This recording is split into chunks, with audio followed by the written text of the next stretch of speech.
당 안팎에서 이번 지방선거 이후에 사퇴 요구를 받고 있습니다. 장동혁 대표. 그런데 어제는 새 길을 찾겠다라면서 사퇴론 일축했죠. 반발 목소리는 커지는 것 같습니다. 들어보시죠. 지도부에서는 서울하고 부산, 경북, 경남 이렇게 지켰으니까 체면 했다라고 생각을 하는데 언론에서 지적하는 바는 굉장히 상반되고 사실 많이 틀려요. 우리는 지금 선거가 끝났음에도 불구하고 어떤 처절한 어떤 자기 반성을 아직 시작하지도 않고 있어요. 철저하게 변화하고 혁신하지 않으면 진짜 한마디로 얘기하면 쪽박 차겠다, 저는 그런 생각이 듭니다. 지도부가 끝까지 한동훈 대표와는 각을 세우면서 한동훈 대표의 낙선을 좀 바라면서 그렇게 하면서 오히려 그 영향이 부산시장 선거에까지 영향을 미쳐서 부산시장까지도 떨어지게 되는 이런 조금 영향이 있었지 않나라는. 장 대표에 대한 책임론도 일부에서 나오고 있습니다. 이 부분은 어떻게 생각하십니까? 저는 총선 결과가 나오자마자 즉시 비상대책위원장직을 사퇴한다고 발표했었죠. 저는 정치인 결과에 책임을 지는 것이라고 생각합니다. 정치 변호사님, 송원석 원내대표가 열흘만 있으면 자동적으로 임기가 끝나는데도 본인이 먼저 물러나겠다고 한 이유, 장동혁 대표에 대한 압박이다 이렇게 옆에서 말씀 주셨는데 실제로 당 중진 의원님 이번 주말이 장 대표의 사퇴 데드라인이다 이런 얘기도 하나 봅니다. 어떻게 평가하십니까? 일단 국민의힘 당 지도부는요, 부끄러운 줄 알아야 되지 않겠습니까? 왜냐하면 국민의힘은요, 모든 권력을 다 뺏겼어요. 딱 하나 남은 권력이 뭐였느냐? 그게 지방 권력이었단 말이에요. 예. 이번 지방선거 전에는 12대 5였습니다. 어디가 10이었냐면은 국민의힘이 10이었어요. 그런데 이번에 어떻게 됐습니까? 충청도에 충청남도, 북도, 대전, 그다음에 세종까지 4개 다 뺏겼어요. 그다음에 부산도 뺏기고 울산도 뺏겼습니다.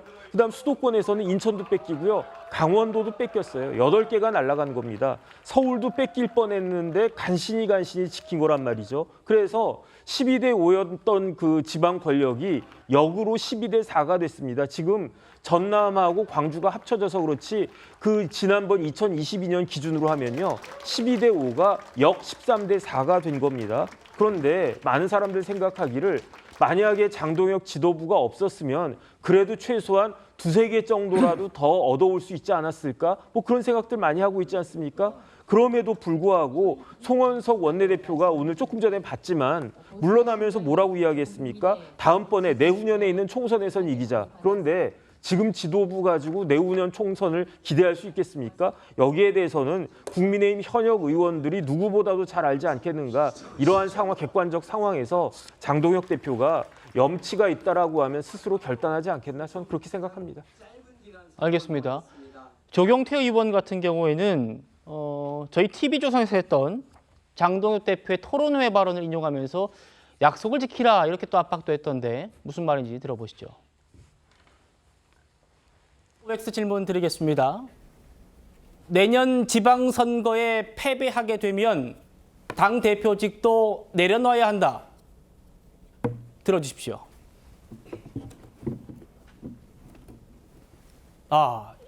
내년 지방선거 패배하면 당 대표직 내려놔야 한다. 모두 동그라미 붙였습니다. 예, 그렇죠. 제가 진행했기 때문에 저도 기억합니다. 그 이후에 이제 장 대표가 당선이 됐고 국민의힘 대표가 됐는데 그 얘기를 지키라는 거죠. 다만 당권파에서는 장 대표와 기조를 함께하고 있습니다. 이어서 들어보시죠. 그 접전지 같은 경우 국민의힘 후보가 승리한 곳은 장동혁 대표가 안 간 곳이다. 이건 어떻게 받아들이십니까? 그것과 장동혁 대표의 역할과는 좀 다르다고 생각합니다. 네. 당대표가 어느 지역에 가서 반드시 표를 몰아줄 수도 있고 또는 제대로 표를 얻을 수 없는 곳에 가서도 헌신적으로 도와야 되는 그런 상황도 있습니다. 장동혁 대표나 내지 지도부 최고위원들까지 사퇴 요구도 나올 수 있는데요. 사퇴 가능성이나 이런 것들 한번 검토해 보신 적 있습니까? 아직까지 그런 단계가 아니고요. 많은 분들의 뜻을 함께 해서 그 결과물로서 해결을 하는 것이 바람직하다고 알겠습니다. 생각을 합니다. 예, 한동훈 의원 등원과 함께 장동혁 대표의 이 거취 문제, 다시 송원석 대표가 좀 조기 사퇴하면서 좀 붉어지는 것 같습니다. 저는 장동혁 지도부와 대척점이 있는 한동훈, 이른바 한동훈계에서 얘기하는 부분은 저는 어떻게 본다면 큰 힘을 얻지 못한다고 생각합니다. 예. 중립지대에 있는 분들, 그리고 중진이나 아니면 실명으로 공개적으로 이렇게 얘기를 했을 때 이런 부분이 좀 힘을 얻지 않는가 싶고요. 저는 그렇습니다. 뭐 기준을 어떻게 두느냐, 4년 전 지방선거를 두느냐, 아니면 8년 전 상황이 지금과 유사합니다. 그 당시에도 탄핵이 된 다음에 1년 뒤에 정권이 바뀐 다음에 1년 뒤에 이뤄진 지방선거였습니다. 이번에도 마찬가지죠. 그렇다면 그때 비해서 이번에 어떤 성과를 냈느냐, 성적을 냈느냐 그렇게 보면요. 8년 전보다는 좀 나은 부분이 좀 있다. 그리고 우리가 광역단체장만 좀 보는데요. 광역단체장 중요합니다. 그런데 저희가 볼 때는 서울이란 것, 그리고 또 대구, 경남, 경북을 좀 지켰다는 부분이 있고 기초단체장 같은 경우는 8년 전보다 굉장히 좋은 결과를 얻었습니다. 그렇기 때문에 제가 그렇다고 해서 당 지도부가 잘했다 이렇게 말씀드리는 건 아니고요.